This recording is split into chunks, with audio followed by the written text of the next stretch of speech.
Hey everyone, this is Brett Endies, the Dog Savant, dogtrainingla.com. So we have another dog training Q&A here, and this comes from Max. Coincidence, this is Max too, and Max is from Seattle, and his question is, I have a lot of dog parks in the area that I live, and I want to learn the proper way to bring my dog into the dog park.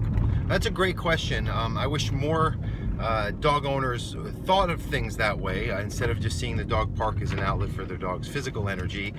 So there's some basic rules that most dog parks have. Don't have your dog on a leash. Dogs there should be neutered. Have control of your dog, so on and so forth. I'm going to give you some of Brett's rules. First of all, you don't want to go in with an excited dog. So your dog should not be anticipating the dog park. The fact that they are excited to go when you get the leash to head over there, they just know is not a good thing if they're barking the whole way there and jump out of the car and fly into the gates, as soon as you arrive. You want to slow down the pace. Number one, you don't want your dog going in hot. You don't want them triggering the other dogs. You don't want them getting so revved up where they're not seeing it as a place to socialize. They're just seeing it as a place to continue to get overstimulated, which is the cause of most behavior problems in dogs.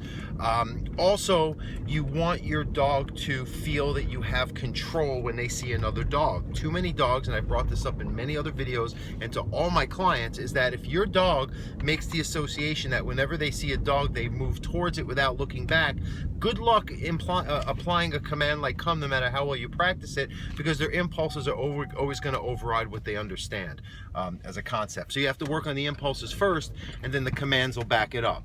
And because of that concept where you don't want your dog to lose control or get too distracted when they see another dog as far as their first reaction, you even want to go to a dog park and practice training there. Don't always go there to let your dog play. Go there and, show your dog how to do some distance work or some recall work.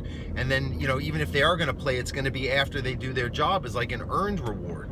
That's a positive reinforcement, but it's the good kind because they get to socialize, and they're going to come in a much more neutral, less agenda-minded state, which of course is not going to trigger the other dogs to react to them. And that comes to my next point, is that once you're in the dog park, you want to monitor your dog. You want to buffer their energy, and it doesn't mean make them just not interact or engage other dogs. They can jump on each other and bite each other and get into some roughhousing play, but when it's too one-sided, or your dog is acting too insecure and that's triggering the other dogs, maybe sort your dog out.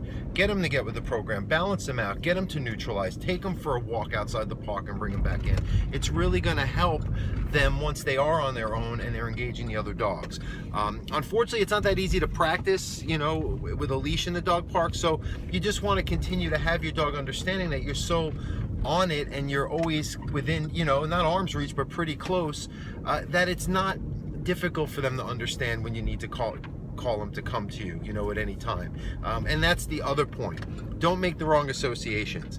Don't have your dog believe that every time you call them to come, you're going to leave, because they do enjoy it, and you don't want your dog to associate that something that they're not enjoying is going to happen if they do a command that you want. So do it just at a random time where they'll come, have them focus, and then release them and let them play again. And then when they come to actually leave, if you need it, it's not the worst thing in the world for them to accept.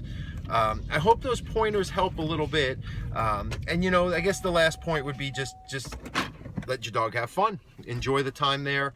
Observe the other dog's behaviors. See how they're interacting with each other in a way that maybe we might want to learn from, versus trying to recreate what nature has already defined for us. Thanks for watching. Please subscribe. Love your dog. Have a great day.